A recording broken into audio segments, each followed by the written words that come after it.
वरहमतुल्लाहि व बरकातुहू। Hello everyone, आप लोगों के सामने मैं आपकी होस्ट जास्मीन खानम बिनते अब्दुल हमीद खान जश्न ईद मिलादुन नबी की मुबारकबाद पेश करती हूँ और आप लोगों का वर्ल्ड फेमस अब तक चैनल टीम की तरफ से इस्तकबाल करती हूँ। आप लोगों के सामने चार मशहूर हस्तियाँ मौजूद हैं। आप हैं डॉक्टर रिदा खानम और आप हैं अपोजिशन पार्टी के मशहूर नेता मोहम्मद जकी खान साहब और आप हैं पुलिस आला अधिकारी मोहम्मद जैस खान साहब। और इनको देखकर आप समझ ही गए होंगे कि ये हमारे शहर के मशहूर मौलाना साहब मोहम्मद तमजीद खान जी। हाँ डॉक्टर साहिबा, मैं आपसे जानना चाहती हूँ कि शरीयत के दायरे में आप अपने पेशे डॉक्टरी को कैसे सरअंजाम देंगी, ऑडियंस को बताएं। पहले तो मैं स्टूडियो में आए हुए सभी हाज़रीनों को अस्सलाम वालेकुम अर्ज करती हूँ और जश्न ईद मिलादुन नबी की मुबारकबाद पेश करती हूँ। आपने जो मुझसे सवाल किया है मैं उसके बारे में कहना चाहती हूँ। डॉक्टर ये एक बहुत ही जिम्मेदारी वाला पेशा है। यह पेशा खिदमत खल्क में आता है। हमारे प्यारे नबी हजरत मोहम्मद मुस्तफ़ा सल्लल्लाहु अलैहि वसल्लम ने फरमाया, इबादत करने से जन्नत मिलती है और खिदमत खल्क से खुदा मिलता है। डॉक्टर ये एक एहसास का पेशा है। एहसास के भी दो किस्म होते हैं, एक एहसास कमतरी और एक एहसास बरतरी। एहसास कमतरी में आदमी हर किसी को सरसरी तौर पर यानी हल्के में ले लेता है और एहसास बरतरी में इंसान दूसरे की तकलीफ को अपनी तकलीफ समझ लेता है। और जब डॉक्टर अपने पेशेंट की तकलीफ को अपनी तकलीफ समझेगा तो वह उसे जल्द से जल्द ठीक करने की पूरी कोशिश करेगा। एक बात और, अगर आप खुदा को राजी करना चाहते हैं तो अपने पेशे से वफादारी करें। और मैं दुनिया के सभी डॉक्टरों को ये ज़रूरी मशवरा देना चाहती हूँ कि जब आप अपनी क्लिनिक में बैठें और आपके पेशेंट आपके पास आएं तो आप उनसे उनका काम ज़रूर पूछें कि वह क्या काम करते हैं। और अगर वे गरीब मजदूर हैं तो आप उन्हें गैर ज़रूरी टेस्ट और कमीशन वाली दवाइयाँ ना दें, क्योंकि गरीब लोग इलाज में ज़्यादा पैसा लगाने की वजह से कर्जदार हो जाते हैं और कर्ज की टेंशन में वो मर जाते हैं। और मैं ये कहना चाहती हूँ, मेरे इस मशवरे को, इस मैसेज को दुनिया के हर डॉक्टर तक पहुँचाया जाना चाहिए ताकि दुनिया में और डॉक्टरी पेशे में इंसानियत बाकी रहे। और मैं इन दो अरसारों से अपनी बात खत्म करती हूँ। हर किसी का कोई ना सिकवा गिला करे, हर किसी का कोई ना सिकवा गिला करे। आमाल अपना जांच ले फिर फैसला करे, आमाल अपना जांच ले फिर फैसला करे। मैं तो खुदाए पाक से करती हूँ ये दुआ, मैं तो खुदाए पाक से करती हूँ ये दुआ, सबका भला हो पहले फिर मेरा भला करे, सबका भला हो पहले फिर मेरा भला करे। अस्सलाम वालेकुम। थैंक यू डॉक्टर साहिबा। अब मैं पुलिस के आला अधिकारी मिस्टर जैस बिन मोजिस खान जी से रिक्वेस्ट करती हूँ कि वह भी अपनी नौकरी के आधार पर अपनी राय पेश करें। अस्सलाम वालेकुम वरहमतुल्लाहि वबरकातुहू। जश्न ईद मिलादुन नबी की मुबारकबाद। एंकर साहिबा, हम लोग जनता की खिदमत के लिए बनाए गए सेवक हैं और हम लोगों को ये भी कसम खिलाई जाती है कि हम लोग हमेशा सच के साथ रहें और मजलूमों बेकसों की मदद करेंगे। जुल्म करने वालों के खिलाफ सख्त से सख्त कार्रवाई करेंगे ताकि जुल्म करने से पहले मुजरिम कई दफा सोचने पर मजबूर हो जाए। इसीलिए हर थाने में यह लिखा हुआ होता है, सत्य में जयते, यानी सच की हमेशा जीत होनी चाहिए। इस मुबारक मौके पर मैं आपके माध्यम से ये शेर अर्ज करना चाहता हूँ। खुदी राम ने खुददारी से हंसकर जिसका दान दिया, खुदी राम ने खुददारी से हंसकर जिसका दान दिया, भगत सिंह ने चूमा फंदा और खुद को कुर्बान किया, भगत सिंह ने चूमा फंदा और खुद को कुर्बान किया। आगोश जिसके सुभाष से निकले लश्कर हिंद बनाया, आगोश में जिसके सुभाष से निकले लश्कर हिंद बनाया था, फतेह सिंह और जोरावर ने रेहरी से टकराया था, फतेह सिंह और जोराबंद रहरी से टकराया था। संघर्षों में बुनियाद बनी जो आजादी के बोल की, संघर्षों में बुनियाद बनी जो आजादी के बोल की। सुलग रही थी गरनाल में शेखर की पिस्तौल थी, सुलग रही थी गरनाल में शेखर की पिस्तौल थी।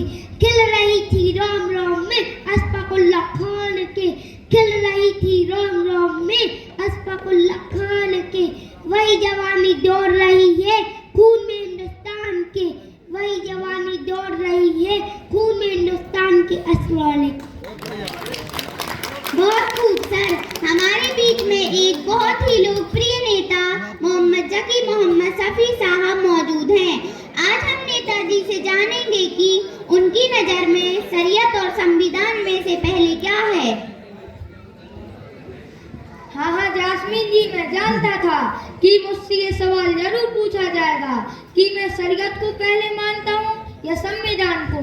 तो सुनिए, मेरी शरीयत ये कहती है हुब्बुल वतन निस्फुल ईमान, यानी वतन से मोहब्बत हमारी ईमान की निशानी है। तो फिर बताइए, संविधान को हम कैसे छोड़ सकते हैं? मजहब के नाम पर जुल्म सितम हम नहीं करते, मजहब के नाम पर जुल्म सितम हम नहीं करते। वफा की आड़ में सियासत हम नहीं करते, वफा की आड़ में सियासत हम नहीं करते। जमी के अंदर जाते हैं तो गुस्ल करके जाते हैं, जमी के अंदर जाते हैं तो गुस्ल करके जाते हैं। वतन की मिट्टी को नापाक हम नहीं करते, वतन की मिट्टी को नापाक हम नहीं करते। जास्मीन जी, दिल्ली में इंडिया गेट पर देश के नाम शहीद होने वाले लोगों की तादाद 93,300 है, जिसमें से मुसलमान जो देश पर कुर्बान हुए हैं उनकी तादाद 61,395। मैं नाम पते के सबूत है, क्योंकि हमारा दीन और कुरान यही तालीम देता है कि जिस मुल्क में रहो उसके साथ वफादार रहो। मुसलमान देश को वफादार था, है और रहेगा। मुसलमान जान तो दे सकता है लेकिन वतन के साथ गद्दारी नहीं कर सकता। हंसते हंसते खेल जाएंगे हम अपनी जान पर, हंसते हंसते खेल जाएंगे हम अपनी जान पर कभी आंच न आने देंगे हिंदुस्तान पर कभी आंच न आने देंगे हिंदुस्तान पर। सरहदों पर भेद, सरहद पार की बातें न कर, सरहदों पर भेद, सरहद पार की बातें न कर। हम करेंगे सबसे पहला वार पाकिस्तान पर, हम करेंगे सबसे पहला वार पाकिस्तान पर। अस्सलाम वालेकुम। अब जिनसे मिलने के लिए और जिनको सुनने के लिए हम सभी बेताब थे, अब वो वक्त आ गया है जब हम उन हस्ती से आप सभी को रूबरू कराते हैं और इस्लाम की कुछ बारीकियों पर रोशनी डालते हैं। मौलाना साहब, पुल सिरात के रास्ते की लंबाई कितनी है? 1500 साल। सबसे पहले जहन्नम में किसको डाला जाएगा? दुनिया के सबसे पहले गुनहगार काबिल को। शरीयत किसे कहते हैं? इस्लामी कानून को शरीयत कहते हैं। तौहीद किसे कहते हैं? जैसे अल्लाह को मानने और जुबान से इकरार करने को तौहीद कहते हैं। कल्बे कुरान के सूरे को कहते हैं? सूरे यासीन शरीफ को। दुनिया में कुल कितने पैगंबर आए? 1,24,000 कमोबेश। मरने के बाद इंसानों के कान कब तक सुनने की ताकत रखते हैं? 1 घंटे तक। ज्यादा नींद इंसान को क्या बना देती है? फकीर। दुनिया की सबसे पहली इबादत जो हजरत आदम अलैहिस्सलाम ने की वह क्या थी? तौबा। कुरान मजीद के लफ्जी मायने क्या हैं? दुनिया की सबसे ज्यादा पढ़ी जाने वाली किताब। दुनिया में किन सहाबी ने सबसे पहले कुरान पाक हिफ्ज किया?